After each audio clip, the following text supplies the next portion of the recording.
Hi friends, எல்லோருக்கும் வணக்கம். எல்லோரும் எப்படி இருக்கீங்க? நல்லா இருக்கீங்களா? இன்றைக்கி அந்த கதையோட அடுத்த பகுதி தான் பார்க்க போகிறோம். அதுக்கு முன்னாடி நீங்கள் செய்ய வேண்டிய விஷயம் என்ன அப்படின்னு கேட்டிங்கன்னா, மறக்காமல் நம்ம சேனலை சப்ஸ்கிரைப் பண்ணிக்கோங்க. கீழே இருக்க பெல் பட்டனையும் கிளிக் பண்ணுங்கள். அப்போ தான் நான் போடுற வீடியோஸ் எல்லாமே உடனுக்குடனே உங்களுக்கு நோட்டிஃபிகேஷன் வரும். ஸோ மறக்காமல் சேனலை சப்ஸ்கிரைப் பண்ணிவிட்டு வீடியோ பாருங்கள் ஃப்ரெண்ட்ஸ். நாங்கள் நம்ம கதைக்குள்ளே போகலாம்.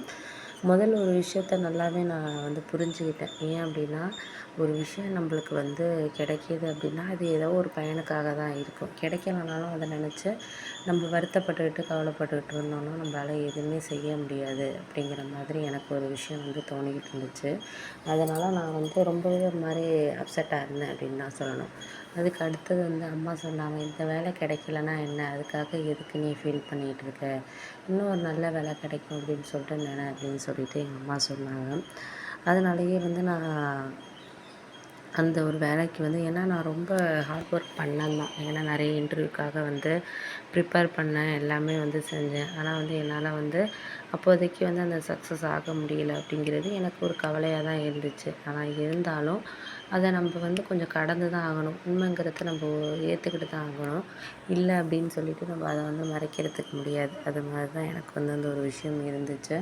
அதனால் முடிஞ்ச வரைக்கும் நம்மளால் என்ன செய்ய முடியுதோ, இது பண்ண முடியுதோ அதை நம்ம அக்செப்ட் பண்ணிவிட்டு வாழ்க்கையில் போனால் தான் இது பண்ண முடியும் அப்படிங்கிற மாதிரி இருந்தேன். ஒரு 1 மந்த்தாகவே அந்த வேலை கிடைக்கலன்னு சொல்லிட்டு வீட்டில் ஒரு மாதிரி சோகமாகவே தான் இருந்தேன். அதனால் அம்மா கொஞ்சம் மாறுதலுக்காக நீ பெரியம்மா வீட்டுக்கு போயிட்டு வா, ஊட்டியில் இருக்க பெரியம்மா வீட்டுக்கு போயிட்டு வா, ஒரு 1 மந்த்து இருந்துட்டு வா அப்படிங்கிற மாதிரி சொல்கிற அளவுக்கு ஆகிட்டாங்க. அந்தளவுக்கு என்னோட ஒரு பிஹேவியருங்கிறது இருந்துச்சு அப்படின்னு சொல்லலாம்.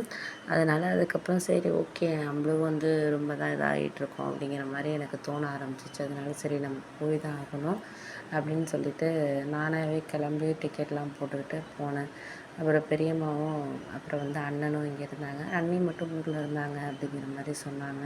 சரின்னு சொல்லிட்டு அங்கேயே கொஞ்சம் அப்படியே அங்கே போனோடனே கொஞ்சம் மனசு அமைதியாக இருந்துச்சு. ஏன்னா அங்கே இருக்கிற ஒரு கிளைமேட்டாக இருக்கட்டும், பெரியம்மா பெரியம்மா நல்லா சமைப்பாங்க. அதனாலேயே எனக்கு ரொம்ப பிடிச்சிருந்துச்சு.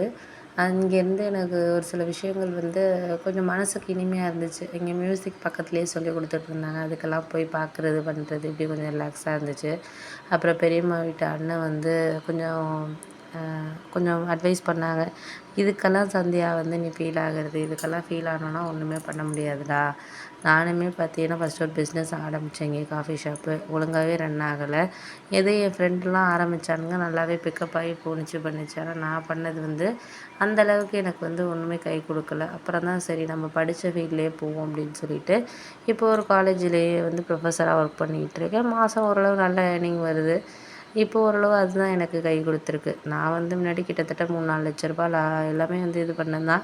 அம்மாவுக்கு அது கஷ்டமாக தான் இருந்துச்சு. ஏன்னா அம்மா மட்டுமே வேலை பார்த்து என்னை படிக்க வச்சு இந்த அளவுக்கு கொண்டு வந்திருக்காங்க. அப்படிங்கிறப்போ நீ நம்ம சித்தியெல்லாம் சப்போர்ட் பண்ணுறாங்க, சித்தப்பாலாம் உனக்கு சப்போர்ட் தான். அதனால அண்ணனும் நல்லா ஒர்க் பண்ணிகிட்டு இருக்கான். அந்த வேலை கிடைக்கலன்னா வேறு ஏதாச்சும் நல்ல கம்பெனிலேயும் உனக்கு வேலை கிடைக்கும் அப்படின்னு சொல்லிட்டு நீ நினைக்கணுமே தவிர, அதை விட்டுட்டு இதில் கிடைக்காததுக்காக நம்ம ஃபீல் பண்ணிட்டு இருந்தாலும் அடுத்த மூவ்ங்கிறது நமக்கு எடுத்து வைக்க முடியாதுடா. அவ்வளோதான் நான் சொல்லுவேன் உனக்கு அப்படின்னு சொல்லிட்டு அவங்க இது பண்ணாங்க. இங்கே வேணால் ஒரு கம்பெனி இருக்குது, நல்ல கம்பெனி தான், அதை வேணால் நீ போய் அட்டெண்ட் பண்ணுறியா அப்படின்னு சொல்லிட்டு கேட்டாங்க. என் ஃப்ரெண்டு ஒருத்தன் ஒர்க் பண்ணுறான், வேணால் அட்டெண்ட் பண்ணி பாரேன், கிடைச்சா உனக்கு இது தானே அப்படின்ற மாதிரி சொன்னாங்க.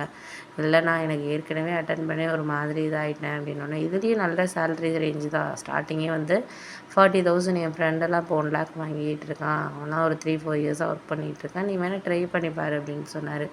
சரி நான் ட்ரை பண்ணுறேன், பட் சர்டிஃபிகேட்ஸ் எல்லாம் எதுவும் எடுத்துகிட்டு வரலையே அப்படின்னோன்னா, உன்கிட்ட இதில் இருப்பல மெயிலில் வச்சுருப்பல அதை ஒரு ஜெராக்ஸ் போட்டுக்கிட்டால் போகுது, இது மாதிரி சொல்லிக்கலாம், இது மாதிரி நான் வெளியூர்லேருந்து வந்திருக்கேன் அப்படின்னு சொல்லி அவங்கக்கிட்ட நீ இது பண்ணிக்கலாம். ஃபஸ்ட்டு இன்டர்வியூ போய் அட்டன் பண்ணி என் ஃப்ரெண்டுக்கிட்ட வேணால் கேட்குறேன். அவன் கூட போன வாரம் எனக்கு தெரிஞ்ச இந்த பக்கத்து வீட்டு பையன் இருக்கான்ல, அவனுக்கு கூட சொல்லிவிட்டேன். அவன் கூட போய் அட்டன் பண்ணால் ஆனால் செலக்ட் ஆகலை போல இருக்குது.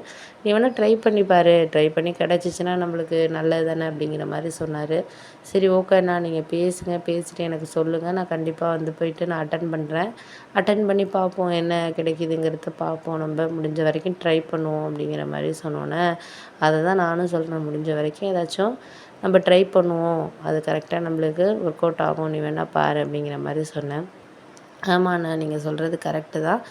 முடிஞ்ச வரைக்கும் நம்ம பார்த்து இது பண்ணுவோம். என்ன கிடைக்குதோ கிடைக்கட்டும். அதுக்காக நம்ம ஒன்றும் இது பண்ண போகிறதில்ல.